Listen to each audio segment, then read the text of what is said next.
اگلی حدیث ہے حضرت ابو ہریرہ سے، قال رسول اللہ صلی اللہ علیہ وسلم لا يفرق مؤمن مؤمنة ان کرہ منها خلقا رضی منها آخر او قال غیرہ، رواہ مسلم۔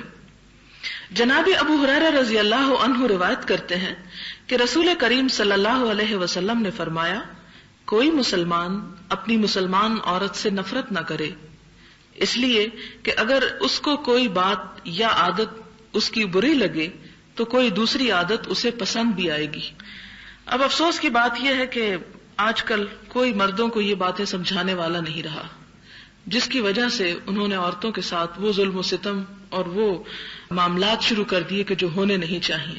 آپ دیکھیں کہ کتنے خوبصورت انداز میں آپ صلی اللہ علیہ وسلم فرما رہے ہیں کہ کوئی مسلمان اپنی مسلمان بیوی سے نفرت نہ کرے، اور پھر یہ بتایا گیا کہ کیوں نہ کرے، اس لیے کہ اگر ایک چیز ناپسند ہے تو ہو سکتا ہے کہ اسی کی دوسری چیز تمہیں پسند ہو، تو گویا پھر باہم اچھی طرح مل جل کر رہنے کا گر کیا ہے کہ انسان دوسرے کی خوبیوں پر نظر رکھے، دوسرے کی بھلائیوں پر نظر رکھے اور برائیوں پر کڑنا چھوڑ دے۔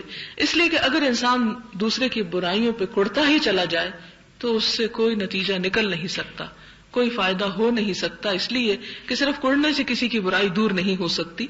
مثال کے طور پر اگر آپ کا بچہ بیمار ہے، شدید بخار میں مبتلا ہے، اور آپ پاس بیٹھ کے رونا شروع کر دیں اور روتے چلے جائیں اور روتے چلے جائیں، تو آپ کے رونے سے اس کا بخار نہیں اترے گا جب تک کہ آپ اس کو کسی ڈاکٹر کے پاس نہیں لے جاتے یا اس کو کوئی دوا نہیں دیتے۔ اسی طرح اگر ہمیں کسی کے بارے میں بھی کوئی شکایت ہے یا کسی سے بھی کوئی ناراضگی ہے تو ہم صرف اپنے دل میں کڑھنا شروع کر دیں اور زبان سے اس کو نہ بتائیں یا اس کا کوئی علاج یا بندوبست نہ کریں، سوائے اپنے آپ کو جلانے کڑھانے کے اس کا کوئی بھی نتیجہ نہیں نکلے گا۔ لہٰذا انسان کو یہ چاہیے کہ جہاں پر کسی چیز میں خرابی نظر آئے، تو جیسے کہ ہمیں ایک اور حدیث میں حکم دیا گیا کہ من رآ منکم منکرا فلیغیرہ بیدہ، اگر کہیں تم کوئی برائی دیکھو تو کیا کرو، اپنے ہاتھ سے اسے دور کر دو، اس سبب کو ہٹا دو۔ فإن لم یستطع، اگر تم ایسا نہیں کر سکتے، فبلسانہ، تو اپنی زبان سے تو بولو، زبان سے تو اس کو ہٹاؤ، پھر اگر نہیں تو پھر دل میں برا سمجھو، اور یہ ایمان کا کمزور ترین درجہ ہے۔ اسی طرح انسانی معاملات میں جو چیزیں معاملات کو بگاڑنے والی ہوں، جو خرابی پیدا کرنے والی ہوں، ان پر سب سے پہلے صرف کڑنا نہیں چاہیے بلکہ ہاتھ اور زبان سے اس خرابی کو دور کرنے کی کوشش کرنی چاہیے۔ اور یہاں پر بھی یہ بہترین نفسیاتی اصول دیا گیا کہ اگر انسان دوسروں کے ساتھ عمدہ سلوک کا متمنی ہے تو اس کے لیے ضروری ہے کہ وہ دوسرے کی خوبیوں پر نظر ڈالے، اس لیے کہ دنیا میں کوئی انسان بھی ایسا نہیں کہ جو 100% کامل ہو، مکمل ہو، اس میں کوئی خرابی نہ ہو۔ ہر انسان کے اندر چھوٹی موٹی کوئی نہ کوئی کمی بیشی پائی جاتی ہے۔ اگر انسان اس کی وجہ تلاش کر کے اس کے ساتھ گزارا کرنا سیکھ لے تو گزارا بہترین ہو سکتا ہے، لیکن اگر انسان خیر کا ایک بڑا پہلو اگنور کر کے صرف چھوٹی چھوٹی باتوں کو بہت بڑا ایشو بنا لے تو وہ انسان کے اپنے لیے نقصان دہ ہے۔ اب عام طور پر آپ دیکھیں کہ جن گھروں میں طلاقیں واقع ہو جاتی ہیں، اگر آپ کو بھی سروے کریں یا آپ انالیسس کریں تو آپ دیکھیں گے بالکل معمولی اور چھوٹی چھوٹی باتیں ہوتی ہیں جن کے بارے میں صبر و تحمل سے کام نہیں لیا جاتا، جذباتی معاملات کیے جاتے ہیں، اور وہ پھر معاملات بڑھتے بڑھتے ایسی حد کو پہنچ جاتے ہیں کہ جس میں انسان کے اپنے ہی لیے نقصان ہے۔ اب دیکھیں کہ جیسے نبی صلی اللہ علیہ وسلم فرمایا کہ اگر تم اس کو اس حالت میں فائدہ اٹھا سکتے ہو تو اٹھا لو، اسی طرح ہی اٹھاؤ گے، اگر تم سیدھا کرنے کی کوشش کرو گے تو توڑ دو گے اور اس کا نتیجہ کچھ نہیں نکلے گا۔ اگر انسان ایسے حالات میں، جبکہ حالات بہت ہی بگڑ چکے ہوں، پھر بھی اگر انسان نقصان کو برابر کر کے دیکھے کہ ایک وہ تکلیف ہے جو اس شوہر یا بیوی کے ساتھ رہنے پر ہے کہ کوئی چھوٹی سی چیز، کوئی چھوٹی عادت یا گفتگو یا کوئی رویہ ناپسند ہے، اور دوسری وہ تکلیف ہے جو اس گھر سے نکلنے کے بعد یا اس بیوی کو گھر سے نکال دینے کے بعد، یعنی مرد اور عورت دونوں سوچیں، نکال دینے کے بعد ہے۔ اگر انسان ان دونوں کا جائزہ لے تو وہ تکلیف کہیں بڑی ہے جو اس کے بعد ہے۔ تو اس لیے اگر انسان تھوڑا پازیٹیولی سوچ لے تو عورت کی برائی یا شوہر کی کوئی عادت جو ناگوار ہے اس پر کنٹرول کیا جا سکتا ہے۔ پچھلے دنوں میں ایک اخبار میں پڑھ رہی تھی کہ کسی شخص نے اپنی پسند کی شادی کی اور شادی کے کچھ ہی دن کے بعد اپنی جو بیوی تھی جسے بڑے ارمانوں سے اور بڑی محبت سے وہ بیاہ کے لایا تھا، اس کے نیند میں خراٹے لینے کی عادت کی وجہ سے اس کے ناک کے اندر روئی ڈال دی اور وہ اسی طرح اس کی ڈیتھ ہو گئی. تو ظاہر ہے کہ ایک بڑی تکلیف دہ صورتحال ہے. کچھ لوگ جو ہیں وہ نہیں سو سکتے خراٹوں کی وجہ سے، ایک شدید قسم کی ڈسٹربنس ہو سکتی، خصوصاً جن لوگوں کی نیند کم ہو. لیکن آپ دیکھیں کہ انسان اپنی خوشیوں کی خاطر اگر تھوڑی سی کسی کی تکلیف برداشت نہیں کر سکتا، اگر پھول چاہیے تو اس کے ساتھ کانٹا اوائڈ کرنا چاہتا تو یہ ہو نہیں سکتا. اگر چھوٹی چھوٹی تکلیفیں اور چھوٹی چھوٹی باتیں انسان ان کو بہت بڑا ایشو بنا لے تو زندگی گزارنا مشکل ہو جائے. لہذا سسرال ہو یا شوہر بیوی کا معاملہ ہو یا کہیں پر انسان جہاں کام کرتا ہو وہاں اپنے ساتھ رہنے والوں کے اور ساتھ کام کرنے والوں کے معاملات ہوں، تو ان تمام معاملات کی خوشحالی کا اور تعلقات کی بہتری کا انحصار اس بات پر ہے کہ انسان کتنا ضبط کرنا جانتا ہے. اور ضبط وہی انسان کر سکتا ہے جو تکبر میں مبتلا نہ ہو اور جو اپنے آپ کو بڑی چیز نہ سمجھتا ہو اور جو یہ سمجھتا ہو کہ مجھ سے بھی تو غلطی ہوتی ہے، کیا ہوا اگر دوسرے سے غلطی ہو گئی، کیا میں نہیں چاہتا کہ مجھے معاف کر دیا جائے؟ اگر میں اپنے بارے میں یہ سمجھتا ہوں اور اس بات کی تمنا رکھتا ہوں مجھ سے درگزر کیا جائے تو پھر میرے اندر بھی یہ بات ہونی چاہیے کہ میں دوسروں کی غلطیوں اور کمزوریوں کو درگزر کروں اور انہیں بہت زیادہ امپورٹنس نہ دوں، اس لیے کہ اس دنیا میں صرف خوشیاں ہیں نہیں، ہر پھول کے ساتھ کانٹا ہے اور ہر اچھی چیز کے ساتھ جس کا ڈارک پہلو بھی ہے. اگر دن کی روشنی ہے تو رات کا اندھیرا بھی ہے، اور اگر اچھے حالات ہیں تو زندگی میں تلخیاں اور گرمیاں بھی ہیں. لہذا انسان اچھائی کی امید رکھے اور دوسرے پہلو کو زیادہ سے زیادہ نظر انداز کرتا چلا جائے، یہی زندہ رہنے کا گر ہے. اور اگر انسان اس پہلو کو اپنے اوپر غالب کر لیتا ہے جو تکلیف کا ہے تو وہ شخص کہیں بھی دنیا میں چین نہیں پا سکتا.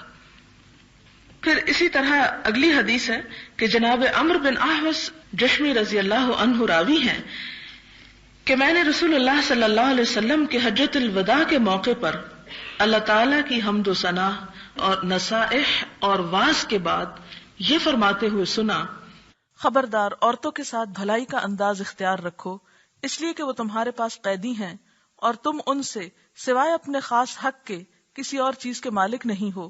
تمہیں جس چیز کا نکاح کے بعد اختیار دیا گیا ہے وہ صرف ان کی ذات ہے، باقی جو ان کی اپنی چیزیں ہیں یا ان کے اپنے بھی شوق ہیں یا اپنی بھی خواہشات ہیں تو ان سب پر تمہیں مالک نہیں اور مختار نہیں بنایا گیا.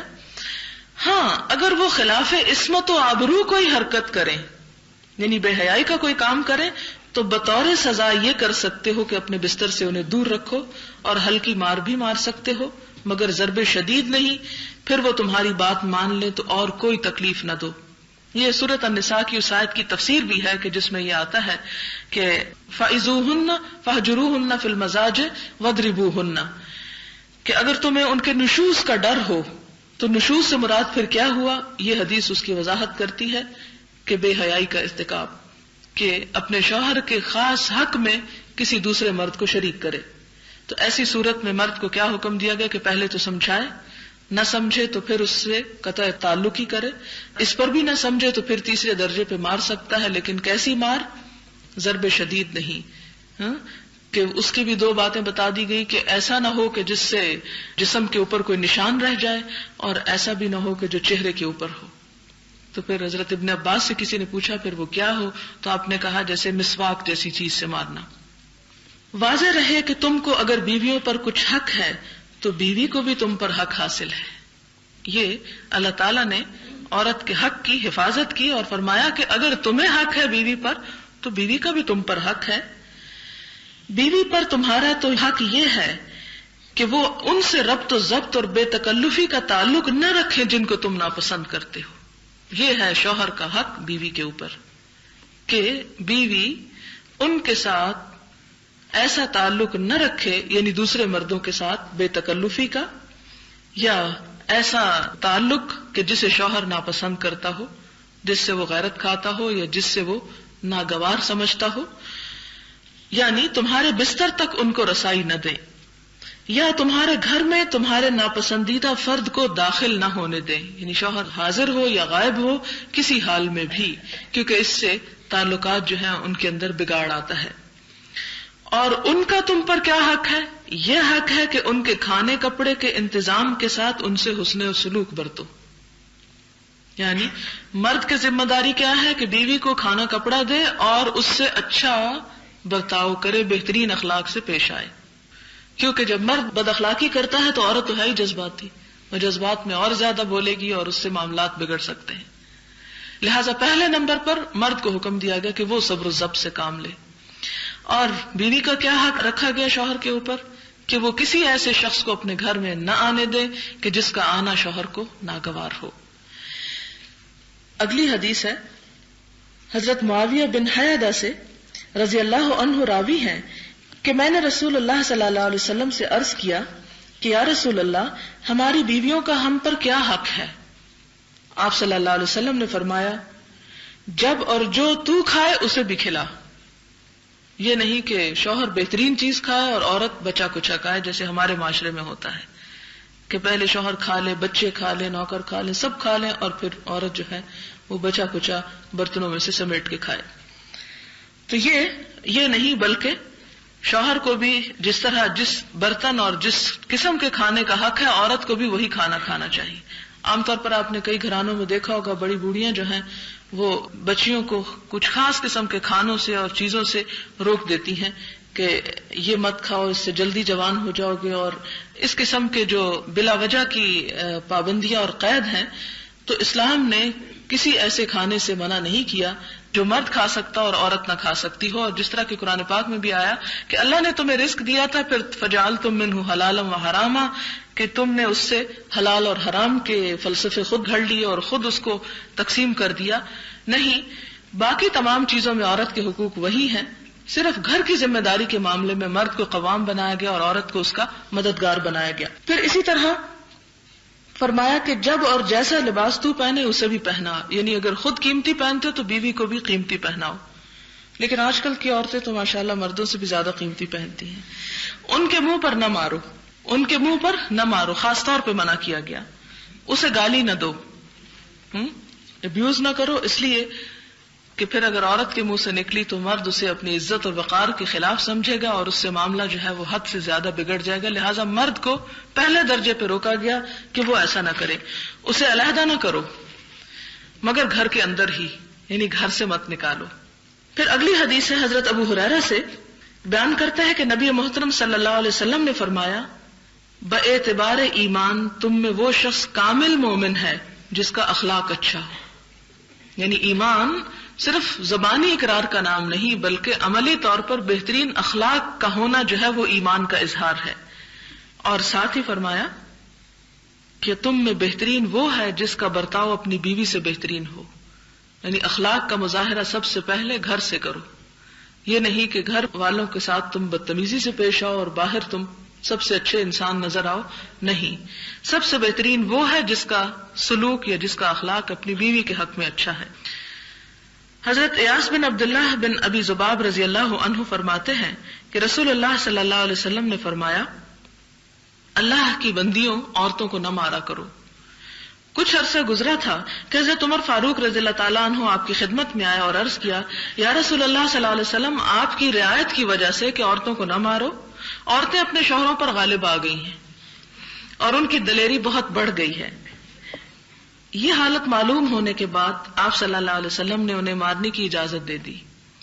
اس کے بعد ازواج مطہرات کے پاس عورتیں آ کر اپنے خاوندوں کی مار پیٹ کی شکایت کرنے لگی، اور ایک اور روایت میں آتا ہے کہ جس رات آپ نے اجازت دی تھی صبح کے وقت 80 عورتیں آئیں کہ جنہوں نے آ کے شکایت کی کہ ہمیں مارا پیٹا گیا ہے۔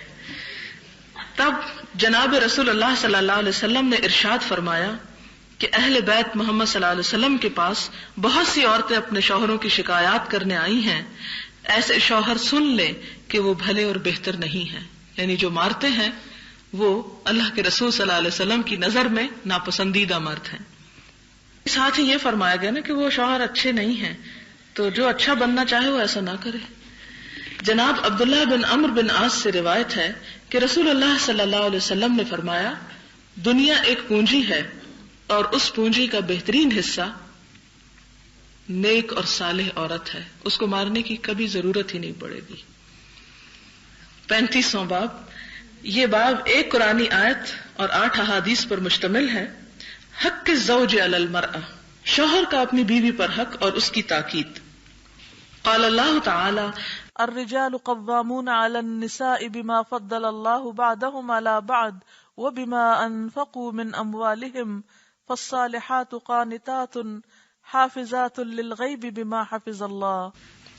مرد عورتوں کے منتظم اور نگران ہیں کیونکہ اللہ تعالی نے ان میں سے بعض کو بعض پر برتری دی ہے، نیز اس لیے کہ وہ اپنے اموال خرچ کرتے ہیں۔ یعنی مرد کو اگر عورت پر برتری حاصل ہے تو وہ اس وجہ سے دی گئی ہے کہ مرد اپنی خون پسینے کی کمائی جو ہے وہ عورت پہ خرچ کرتا ہے۔ پس نیک بخت عورتیں فرما برداری کرتی ہیں، اطاعت گزار ہوتی ہیں، بات مانتی ہیں، اور بحفاظت الہی شوہر کی غیر موجودگی میں اس کے مفادات کی نگہداشت کرتی ہیں، اس کی اولاد کی، اس کے مال و دولت کی، اپنے گھر کی، اپنی عزت کی، ان تمام چیزوں۔ اسی سے حضرت ابو ہریرہ کی حدیث ہے، ان ابی ہریرہ رضی اللہ عنہ قال قال رسول اللہ صلی اللہ علیہ وسلم اذا دعا الرجل امرأته الى فراشه فلم تأته فبات غضبان عليها لعنتها الملائکة حتى تصبح، متفق علیہ۔ جناب ابو ہریرہ رضی اللہ عنہ راوی ہیں کہ رسول اللہ صلی اللہ علیہ وسلم نے فرمایا کہ جب شوہر بیوی کو فعل زوجیت کے لیے بلائے اور بیوی نہ آئے اور میاں اس وجہ سے وہ رات غصے میں گزارے تو صبح تک فرشتے ایسی عورت پر لعنت ملامت کرتے رہتے ہیں۔ بخاری اور مسلم ہی کی ایک اور روایت میں ہے کہ جب کوئی عورت اپنے شوہر کے بستر کو چھوڑ کر رات بسر کرے تو فرشتے صبح تک اس پر لعنت کرتے رہتے ہیں۔